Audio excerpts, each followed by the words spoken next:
tests pour finalement vous libérer de cette quarantaine. Alors, je pense qu'on est sur le point de commencer à Ottawa. Nous allons y aller. Écoutez Jean-Yves Duclos, notamment. I'll aim to split the time between the two groups. That said, let's begin with opening remarks. Ministers, avec les ministres. Merci beaucoup et bonjour à tous et à toutes. Good afternoon, everyone. Aujourd'hui, je suis accompagné par le ministre Mendicino, le ministre Alghabra, le ministre Boissonnault et le ministre Leblanc. Les docteurs Tam et New se joignent également à nous virtuellement. Depuis 2 ans, la pandémie a dominé notre quotidien ici comme ailleurs. Par contre, aujourd'hui, on se retrouve en bien meilleure posture qu'en mars 2020. Nous comprenons beaucoup mieux ce virus. Nous avons des vaccins sécuritaires et une population hautement vaccinée. Nous avons des tests, des outils de surveillance qui nous permettent d'identifier les gens touchés et de retracer la trajectoire du virus. Nous avons également de nouveaux traitements qui permettent à certains patients de tomber gravement malades. En plus, après 2 ans de suivre des mesures sanitaires telles que le vaccin, le masque et la distanciation sociale tout en restant à la maison sur les malades, les Canadiens savent comment se comporter pour se protéger. Nous voyons cela entre nous à mesure que les juridictions, ça et là, adoptent des nouvelles mesures et s'adaptent avec les données épidémiologiques locales. Comme nous le savons, tout récemment, on a compris que la crête de la 5e vague est passée. À mesure qu'on s'ajuste, il est temps d'ajuster également l'approche au fédéral. C'est possible grâce au fait que nous avons cette boîte à outils pour nous aider avec la transition et tout cela de procéder à la transition en sécurité. Donc, un système de surveillance, une population hautement vaccinée, comme je l'ai déjà dit, un accès aux vaccins, aux médicaments, à la fois en milieu hospitalier et à l'extérieur, et aussi plus d'accès aux tests rapides. Aujourd'hui, j'annonce que nous allons alléger nos mesures frontalières. Ces changements sont possibles non seulement parce que nous avons passé la crue, mais parce que les Canadiens ont écouté les scientifiques, ont suivi les mesures sanitaires et ont agi pour se protéger, leurs familles et leurs collectivités. À partir du 28 février 2022, donc, voici les mesures frontalières en place. Premièrement, nous retournons aux tests aléatoires pour tous les voyageurs vaccinés qui étaient en place avant la vague d'Omicron.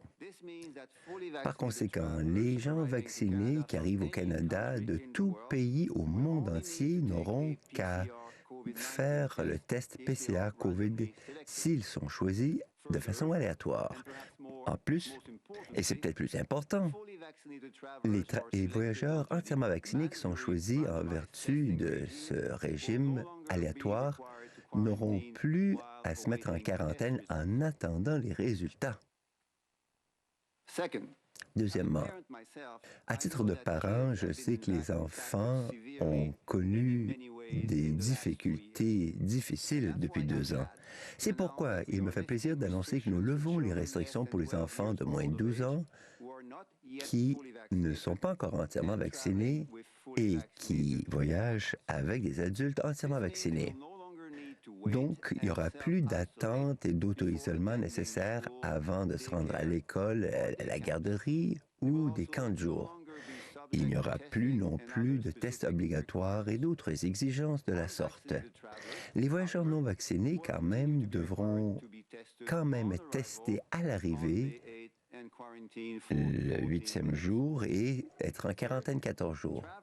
Troisièmement, les voyageurs pourront utiliser soit un test COVID rapide négatif ou un test PCR moléculaire pour correspondre aux exigences pré-entrée. Pour être valide, le test antigénique doit être autorisé par le pays d'origine et doit être administré par un laboratoire, une entité de la santé ou un service de télésanté. Les voyageurs qui choisissent de présenter ce test rapide devront avoir pris le test 24 heures ou moins avant le décollage ou à l'arrivée à ce poste frontalier terrestre. Pour les autres, cela ne change pas. Cela doit être au moins 72 heures avant le vol pour les tests PCR. Et maintenant, le gouvernement du Canada va continuer d'accepter le test moléculaire au moins 10 jours civils et pas plus de 180 jours avant l'entrée au Canada pour les gens qui se seraient rétablis de la COVID. Finalement, nous allons passer du niveau 3 à niveau 2 dans l'avis aux voyageurs. Par conséquent, le gouvernement ne va plus recommander que les Canadiens évitent tout déplacement pour les besoins non essentiels. Moi, j'aimerais souligner que les Canadiens devraient quand même faire preuve de prudence quand ils sont à l'étranger. Il y a encore un risque réel de tomber malade ou vraiment pris à l'étranger et de devoir prolonger leur voyage ou en besoin de traitements médicaux si jamais ils tombent malades de la COVID à l'étranger. Les voyageurs doivent également comprendre qu'il y a toujours le risque que les mesures frontalières des autres pays, tout comme les mesures du Canada, peuvent changer pendant qu'ils sont à l'étranger. Les mesures frontalières que j'ai soulignées sont de nature transitoire et elles ne sont pas permanentes. Nous allons les réévaluer dans les semaines, dans les mois à venir. Il est important de noter que la situation épidémiologique pourrait s'améliorer et si les hospitalisations continuent de diminuer et si les Canadiens continuent d'aller chercher la troisième dose, il y a possibilité qu'un allègement supplémentaire pourrait être envisagé dans les semaines à venir. Par conséquent, si la situation le justifie, l'exemption pour les voyages de moins de 72 heures pourrait être remis dans les exigences et d'autres tests pourraient être exigés. Pour mes concitoyens francophones. J'annonce aujourd'hui que nous assouplissons les mesures en vigueur à la frontière. Jean-Yves Duclos, le ministre de la Santé fédérale, annonce des allègements, des assouplissements pour les voyageurs aux frontières canadiennes. Vous l'avez bien entendu, notamment sur les tests PCR. On pourra avoir des tests rapides dorénavant. Allons tout de suite d'une capitale à l'autre. À Québec, écoutez le Dr Luc Boileau, directeur national de la Santé publique, et le ministre de la Santé, Christian Dubé, faire une annonce sur le passeport vaccinal.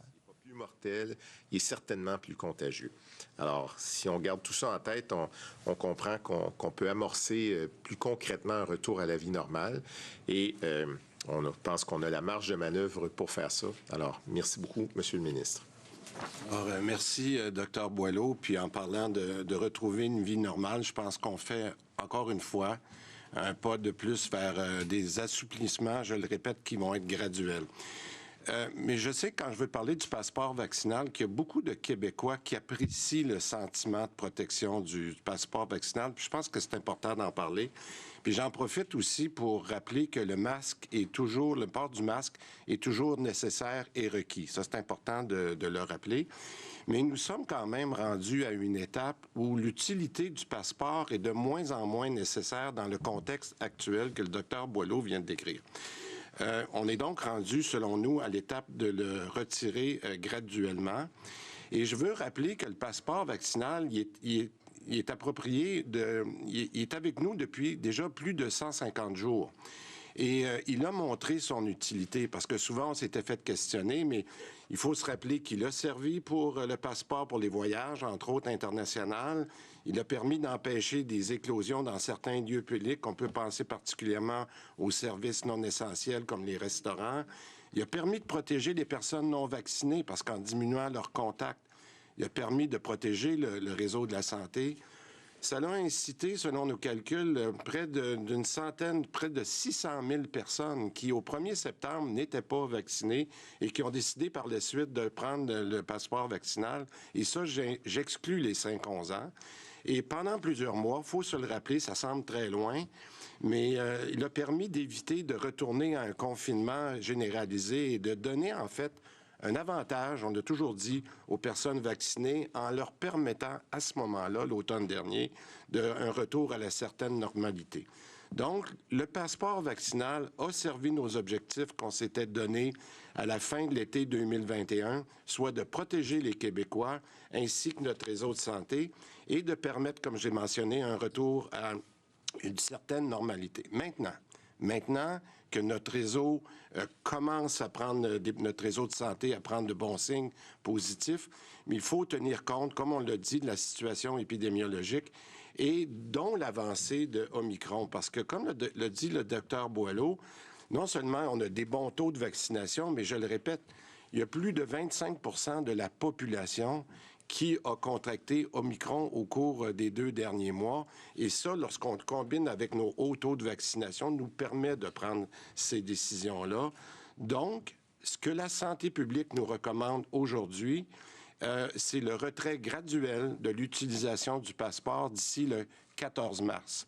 Et de façon graduelle, ce que j'annonce aujourd'hui, c'est premièrement, à compter de demain, le passeport vaccinal ne sera plus requis pour accéder au commerce de 1500 mètres carrés, qu'on appelle entre autres les grandes surfaces, ainsi qu'à la SQDC et à la SAQ. Dans une deuxième étape, à partir du 21 février, le passeport vaccinal ne sera plus requis pour les lieux de culte, funérailles et condoléances. Partout maintenant, et ça c'est le dernier échéancier, le passeport sera retiré pour l'ensemble des lieux le 14 mars, incluant les RPA, les CHSLD et les RIRTF. Cette dernière étape-là qu'on annonce aujourd'hui concorde aussi, et c'est très important, avec l'arrivée de plus en plus importante de Paxlovid, qui est le Pfizer, l'antiviral de Pfizer, qui peut servir aussi à guérir les gens. Donc, ce qu'on donne, on se donne les moyens de guérir les personnes qui sont plus à risque avec l'antiviral, mais aussi de protéger notre système de santé. Et je le rappelle, comme je l'ai dit, que c'est important de s'assurer que notre passeport demeure important, requis pour les déplacements à l'international. Donc, en conclusion, je pense que tout le monde a bien compris et a bien réalisé au cours de la dernière année que le passeport vaccinal a été un outil important dans notre arsenal contre la pandémie. Mais je le répète, on le retire de façon graduelle pendant qu'on apprend à vivre avec le virus. Et comme on le fait depuis le début, on y va de façon graduelle et prudente, mais on va continuer de suivre l'évolution de la situation. Le passeport, je le dis, pour les déplacements à l'étranger, mais on se garde. Puis je l'ai déjà mentionné, j'ai pas peur de dire qu'il est là pour rester parce qu'on pourrait en avoir besoin encore. Est-ce que c'est l'automne prochain? Est-ce que c'est à un autre moment? Mais en cas de nécessité, moi, ce que je dirais, si j'avais un petit conseil, gardez le don sur votre téléphone. D'abord, premièrement, je vous souhaite de vous en servir pour voyager quand vous pourrez le faire. Et si jamais on en a encore besoin, bien, on pourra s'en servir. Alors, merci beaucoup et je vais dire quelques mots en anglais. Today, we are announcing that Public Health recommend the gradual withdrawal of the vaccine passport, as we have done since the beginning. Comme on l'a fait depuis le début, nous y allons graduellement et nous allons continuer de suivre l'évolution de la situation. À partir de demain, le passeport vaccinal ne sera plus requis pour entrer dans les grandes surfaces, tout comme la SAQ et la SQDC. Le 21 février, le passeport vaccinal ne sera plus exigé pour les lieux de culte. Et finalement, le passeport sera retiré pour tous les endroits le 14 mars, y inclut les CHSLD, les RPA et les RTF. Cette dernière étape est en cohérence avec l'arrivée des antiviraux, je pense au Paxlovid, qui est prévu pour le mois de mars. Nous nous donnons les moyens de guérir les gens les plus à risque et protéger notre système de santé. Le passeport vaccinal a été et demeure un outil important pour lutter contre la pandémie. Nous le retirons de façon graduelle à mesure que nous apprenons à vivre avec le virus. Je vous remercie. Merci, Monsieur le ministre. Il nous reste 29 minutes à peu près avant la période des questions. Alors, je vous demanderai d'être concis, de respecter surtout la règle d'une question, une sous-question. Je comprends que vous avez plein de questions, mais on va essayer de respecter ça. Alors, je donne la parole à Fanny Lévesque, La Presse. Oui, bonjour à vous deux. D'abord, ma question principale, M. Dubé, c'est, vous le dites, là, bon, mais c'est quand même, il y a une semaine, jour pour jour, vous nous disiez, le passeport vaccinal est là pour rester. S'il y a une 6e vague, il faut garder ça en vigueur. Qu'est-ce qui explique qu'en une semaine, ça change?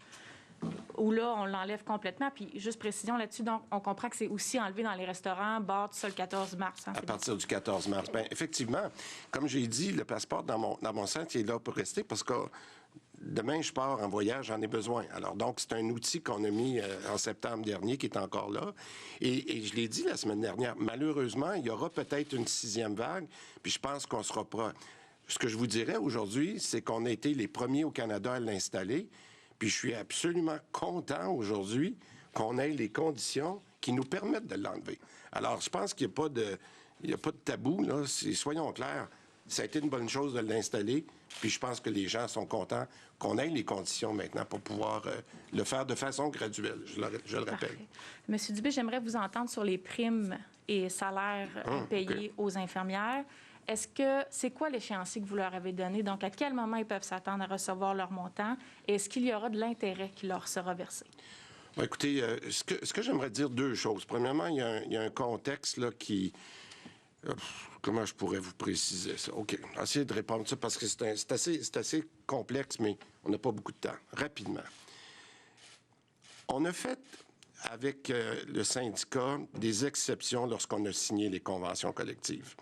Habituellement, il y a un long délai entre le moment où vous pouvez recevoir les nouvelles règles, c'est-à-dire les augmentations, parce qu'on attend que les documents soient finalisés, etc. Puis ça prend des fois 3 mois, 4 mois, 5 mois. Cette fois-ci, avec l'accord du Conseil du Trésor, on a décidé qu'on a dit on va couper ce temps-là, parce qu'on voudrait que vous les ayez le plus rapidement possible, même si les documents ne sont pas finalisés. Ça nous a joué un petit tour. Parce qu'on s'est retrouvés avec nos mêmes systèmes informatiques, avec une foule de règles. Est-ce qu'on a bien fait? Moi, je pense que oui. Mais là, aujourd'hui, on se fait reprocher que c'est plus long. Mais on a quand même donné l'application beaucoup plus rapidement. Ça, c'est la première chose. Deuxièmement, j'aimerais ça mettre les chiffres en contexte. Okay? Parce que là, vous me donnez l'occasion. Jusqu'à maintenant, là, on s'est engagé à verser 6,1 milliards de primes et d'ajustements aux conventions collectives. Jusqu'à maintenant, on en a payé 4,8 milliards. Ça, c'est presque 80 %. Ce qui reste, le 20 %, on s'est engagé à le payer dans les 2 prochaines payes, c'est-à-dire le 23 février et le 10 mars. Et j'ai même dit que s'il restait des montants, donc il reste à peu près 1,2 milliard à payer, on va payer 500 millions, 400 millions dans les 2 prochaines payes, puis s'il reste des sous, on va faire une avance. Alors, je pense que c'est 6,1 milliards qui vont avoir été payés. Et ça compte pas toute la question de l'équité salariale, mais ça qui traîne depuis 10 ans, là. C'est pas nous, mais on va s'en occuper aussi. Mais je pense qu'on met tous les efforts avec les gens de ressources humaines, avec nos gens de logiciels qui font un travail extraordinaire, je dois le dire, là. Tout le monde a mis la main à la pâte. Fait que je comprends que c'est de l'argent qu'on doit. Je respecte ça. Beaucoup d'empathie, c'est des gens qui ont travaillé. Mais là, je peux vous dire qu'on fait tous les efforts pour régler ça le plus rapidement possible. Alain Laforêt, TVA. Bonjour à vous deux. Compte tenu de l'échéance électorale, M. Dubé, est-ce que vous craignez de payer le prix politique de ces nombreux changements de cap?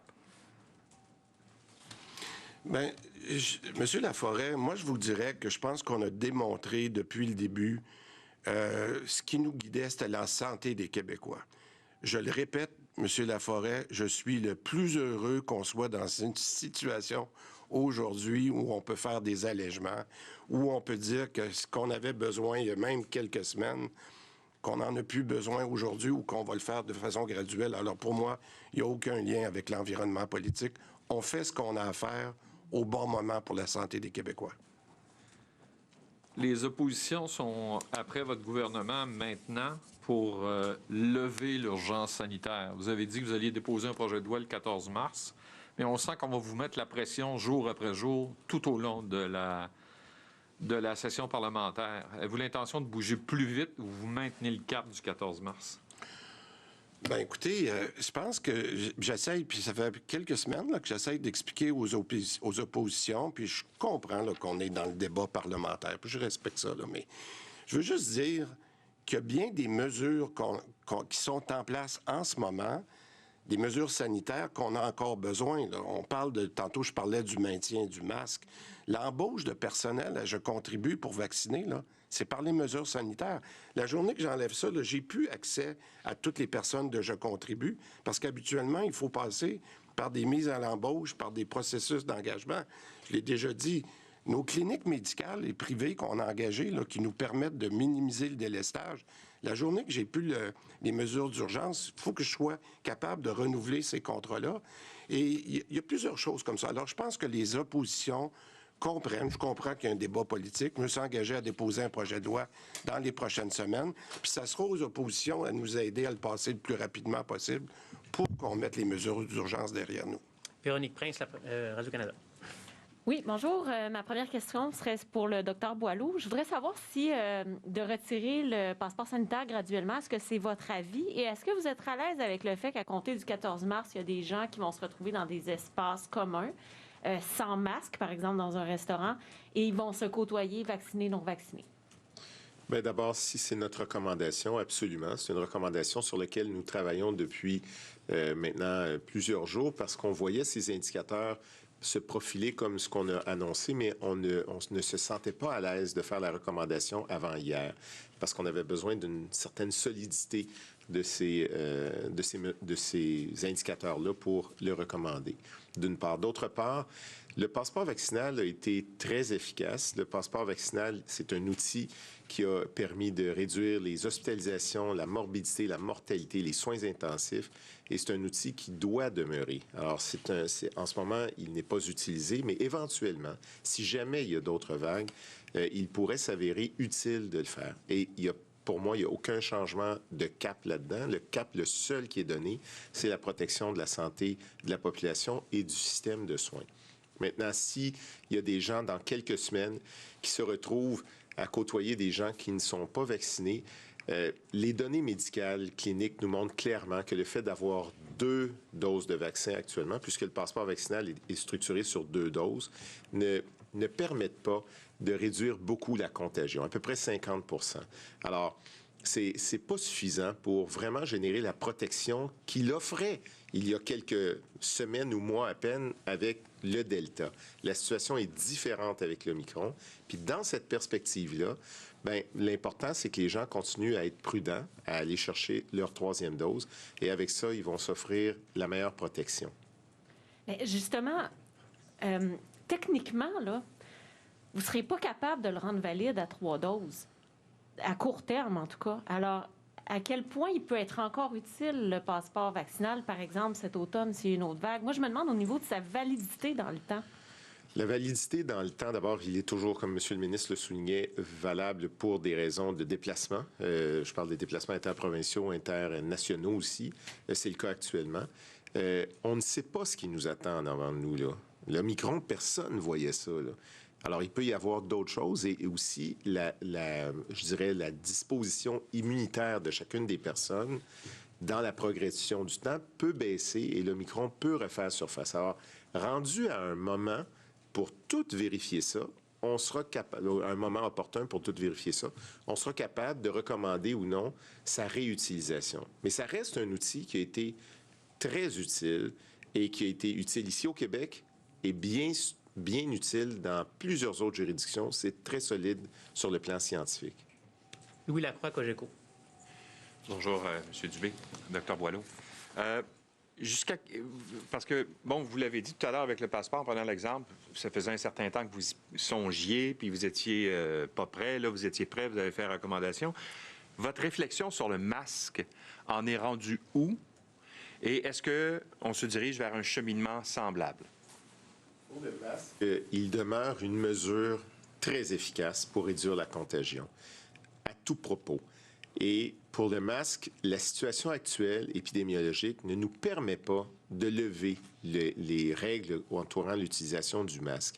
Le système de soins demeure fragile. Il va mieux, mais il demeure fragile. On a encore aujourd'hui 2000 personnes hospitalisées avec la COVID dans nos hôpitaux. C'est énorme.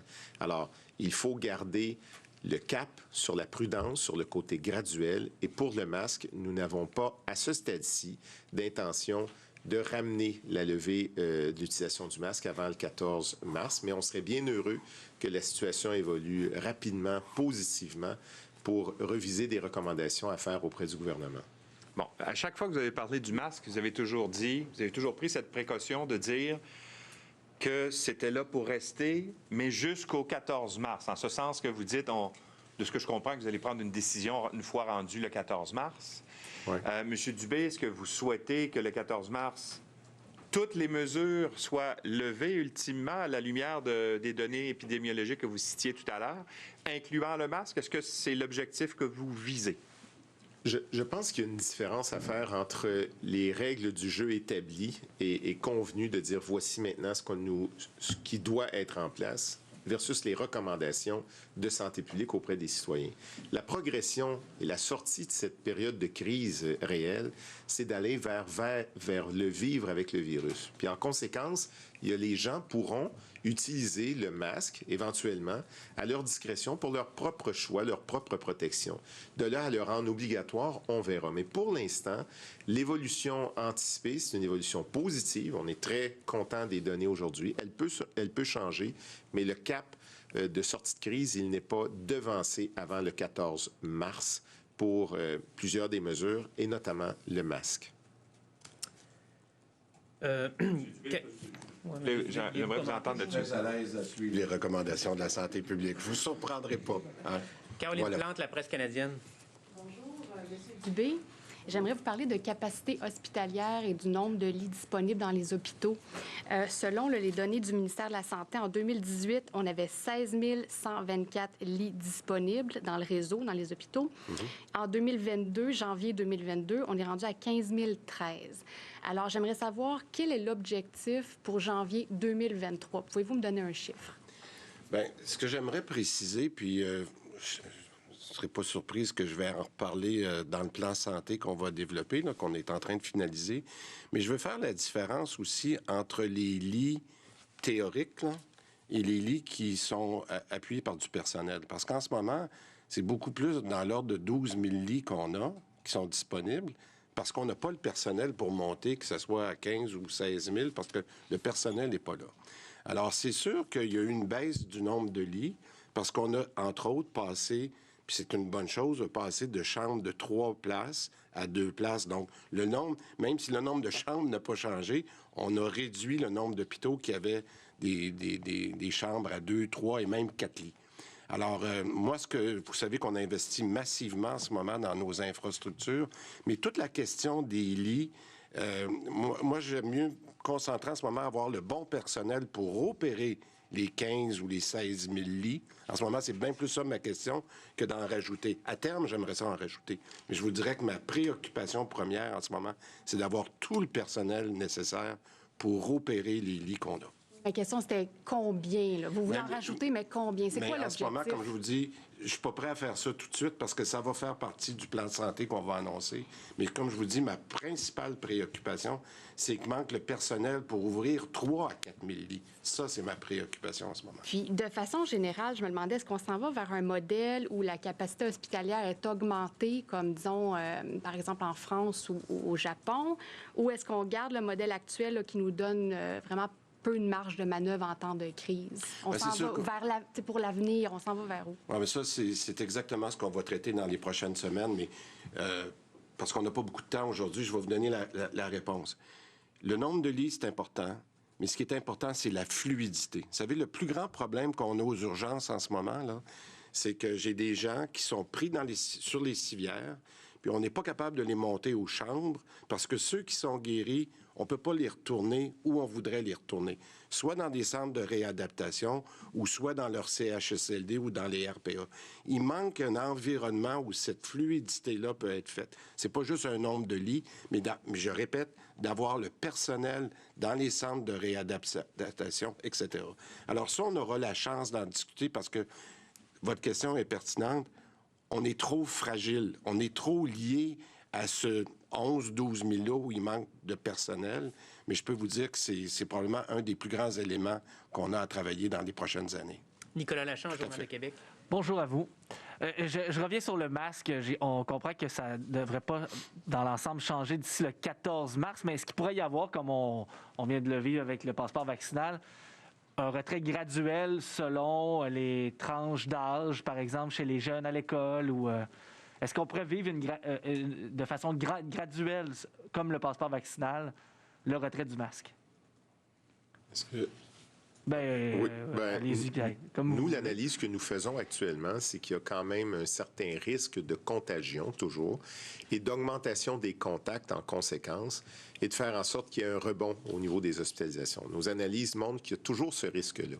Alors, si la tendance continue à aller dans le sens que nous voyons, bien, on pourra recommander à ce moment-là certains ajustements au gouvernement. Mais pour l'instant, les signaux qu'on a ne sont pas suffisants pour nous amener de ce côté-là. Le temps qui a passé n'est pas suffisant pour nous permettre aujourd'hui de dire qu'on lève des mesures avant le 14 mars autour du masque. Mais il pourrait y avoir une possibilité, c'est ce que je comprends. Écoutez, c'est certain qu'il y aurait des possibilités puisque c'est déjà le cas aujourd'hui avec ce qui est arrivé, en rappelant que la levée de ces mesures-là ne vise pas à laisser aller une protection pour ceux qui sont vaccinés, mais c'est plutôt, par rapport à la question que Mme Prince demandait il y a quelques instants, c'est le but du port du masque pas du port du masque, l'utilisation, excusez-moi, l'utilisation du passeport vaccinal qui s'est élargi, c'était pour protéger le système de santé. C'était pour faire en sorte que les personnes qui n'étaient pas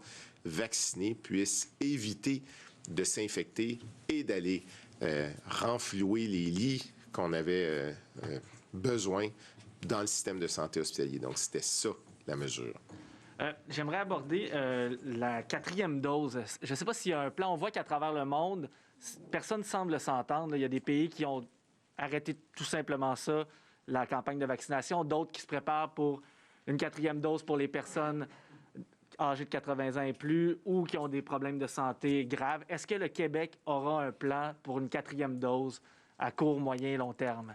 Il y a déjà des recommandations pour certaines personnes pour bénéficier de ce qu'on appelle une autre dose de rappel, mais ce sont des gens très ciblés avec des maladies spécifiques.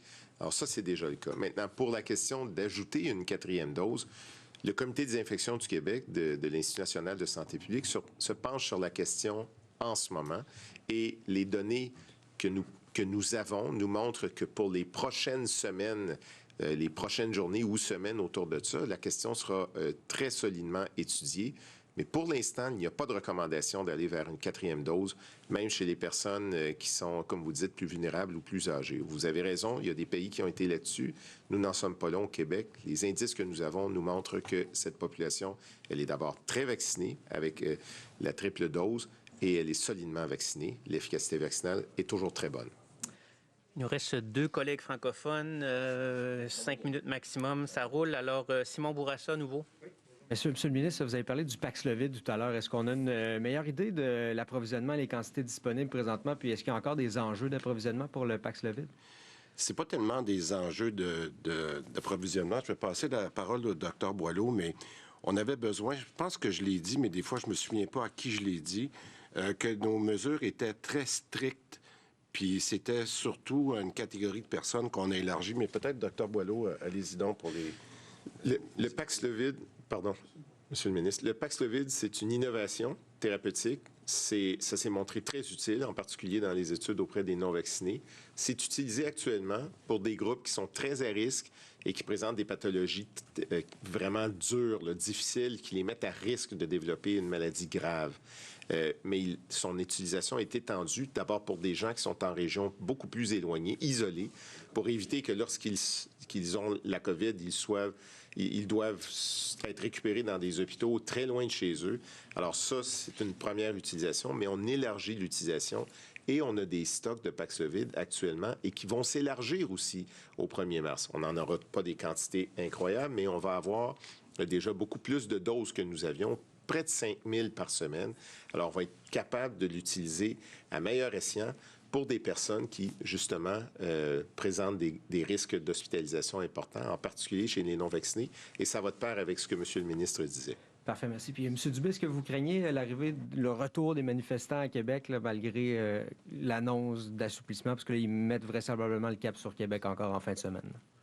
Écoutez, ce ne sera pas la première fois que je vais dire que j'ai aucun enjeu avec les manifestations. Je l'ai déjà dit, en autant qu'elles soient pacifiques.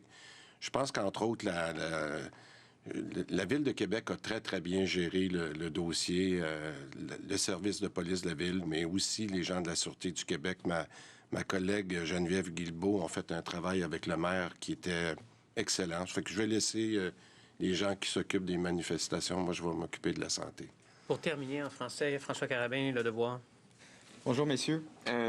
Monsieur Dubé, je veux revenir sur le passeport vaccinal. Vous faites cette annonce alors qu'il reste quand même quelque chose comme 14 % de la population de plus de 5 ans qui n'a pas reçu de deuxième dose. Je voulais savoir, quand vous parlez de l'utilité, quand vous dites que ça a été très utile, le passeport vaccinal, parler au passé, ça laisse entendre qu'il pourrait peut-être être moins utile à l'avenir. Donc, ma question est la suivante, très simple. Pourquoi est-ce que le passeport vaccinal disparaît? Est-ce que vous avez l'impression qu'il ne fonctionnera plus pour aller chercher ces quelques pourcentages de Québécois qui ne veulent plus se faire vacciner? Il faut se rappeler, puis là, je vois le temps qui file, j'aimerais ça qu'on en parle, mais quand on regarde les plus jeunes, là, puis je prends les adultes seulement, là, je pense que c'est moins de 7 % de la population qui n'a pas été vaccinée. On parle de 500 000 personnes. On continue d'en vacciner à peu près 1 000 par jour avec tout l'effort que le docteur Carman fait dans toutes sortes de régions. Fait que c'est quand même très faible. On parle de moins de 7 %. Puis, je vous rappelais juste une chose, là, c'est que, puis je le dis avec beaucoup d'attention, puis je fais attention à ce que je dis, parce qu'on pourrait en avoir encore besoin s'il y avait une autre vague. On n'en veut pas. Moi, je serais le plus heureux qu'on s'en serve plus du passeport vaccinal. Mais on a eu 5 vagues, là. On n'en veut pas une 6e, mais si jamais ça arrivait, ce que ça nous a permis, puis rappelons-nous là, comment les gens étaient heureux de pouvoir aller au restaurant au lieu de reconfiner quand on a eu une autre vague. Rappelez-vous, là, 3e vague, 4e vague, on a commencé à avoir les vaccins au début de 2021, puis quand on voyait arriver des vagues, on disait « ça y est, il faut reconfiner ». Mais non, les gens pouvaient continuer d'avoir une normalité. Moi, je pense que c'est un outil qu'on garde, là, qu'on garde dans notre poche, qu'on espère qu'on n'aura pas à se servir, mais qui est là maintenant. On était les premiers à le faire. Je pense qu'on a montré aux gens qu'on pouvait avoir un semblant de normalité. J'espère qu'on n'aura pas à s'en servir encore, mais il sera là. C'est ce que je vous dirais. Ce que je pourrais ajouter, Monsieur le ministre, il y a deux mondes, là. Il y a le monde avant Omicron puis après Omicron ou pendant Omicron. Avant Omicron, le passeport vaccinal, très haute utilité, protection. Les gens, quand ils sont dans les restos, ils savent que les autres l'ont et il y a une protection très forte contre la contagion. Pendant Omicron, cette protection-là est baissée contre la contagion. Mais passeport vaccinal garantit aussi le fait que les gens qui ont eu la vaccination bénéficient d'une très forte diminution de leur risque d'être très malades et d'être hospitalisés. Mais la protection de cela, c'est moins bon. Alors, pourquoi le passeport vaccinal continue en ce moment et pourquoi il a été additionné à la période où on était comme ça dans les hospitalisations? C'était pour éviter que les gens qui ne sont pas vaccinés aient des contacts trop nombreux et les amènent, eux, à être à risque d'aller vers l'hospitalisation. Et donc, la logique, elle est différente entre le avant Omicron et le après Omicron. Et c'est ce qui permet aujourd'hui à la santé publique, et à moi en particulier, de recommander ce que le gouvernement a accepté. Et on va voir cette progression-là. Mais certes qu'au 14 mars, on ne croit pas qu'il serait utile de continuer. Et je me répète, il faut penser qu'on ne veut pas réduire la protection des gens, là. C'est réduire les risques d'hospitalisation. Et avec ça, on est en route. Et puis, M. Dubé...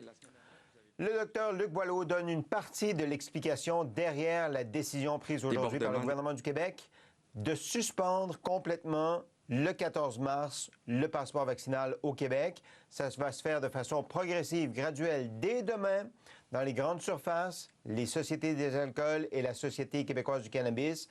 Les gens qui ne sont pas, les gens qui vont vouloir fréquenter ces établissements n'auront plus besoin de présenter leur passeport vaccinal. Le 21 février, ce sera la même chose dans les lieux de culte et pour les funérailles. Et le 14 mars, partout au Québec, le passeport vaccinal ne sera plus exigé, c'est-à-dire dans les gyms, dans les restos, dans les bars.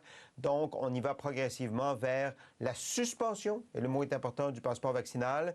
On ne l'abolit pas, on le garde dans notre poche d'en arrière pour une éventuelle 6e vague, mais il sera suspendu au Québec, partout au Québec, le 14 mars. Pour ce qui est du masque, la réflexion n'est pas aussi avancée. Le gouvernement maintient toujours le port du masque dans les endroits où il est obligatoire en ce moment, parce que c'est une bonne protection pour lutter contre la contagion, mais il y aura une réflexion éventuellement sur la suspension également du port du masque. Voilà donc pour l'annonce d'aujourd'hui du gouvernement du Québec.